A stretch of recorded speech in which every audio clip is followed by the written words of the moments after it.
Здравейте, аз съм Мария Чулова от Пловдив и ще ви прочета драматичния диалог Надеждата и Шели. Тази нощ Шели ми прошепна: Мария, повикай Мап. Тя вижда всичко, и мечтите, и разрухата им. И тъй поета призова своята крехка светла царица, която плете съдби върху крилца от светлина.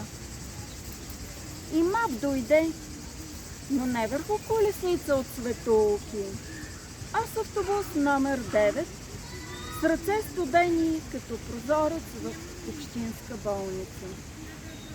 Кажи ми, Мап, какво виждаш тук? Държавата на опашките, в която надеждата диша трудно.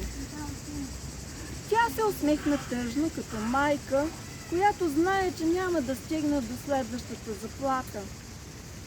Виждам жени, които носят семействата си като вода върху глава. Виждам мъже, които се срамуват от умората си. Виждам деца, за които смартфонът е по-реален от хляба на масата. И после добави: виждам системи, Мария, които се хранят с сълзи, и хора, които продължават да стават в 5 сутринта, за да не потънат. Шели кимна отдалеч, сякаш думите на Мап бяха листи от неговата поема, разтърсени от новия вятър на века. Но има ли надежда, Мап? Попитах я аз.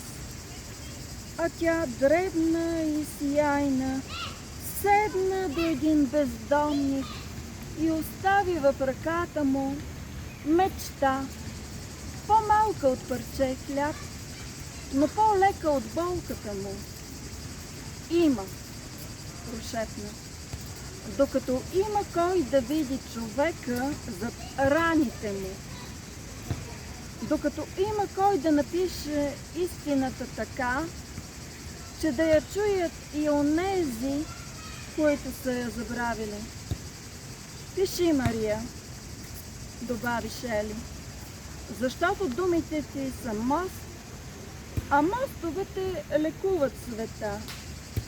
И аз обещах, че ще пиша за Мап, която пътува с автобуси, за Шели, който вярва в бунта на доброто, за хората, които още не са се отказали да бъдат хора.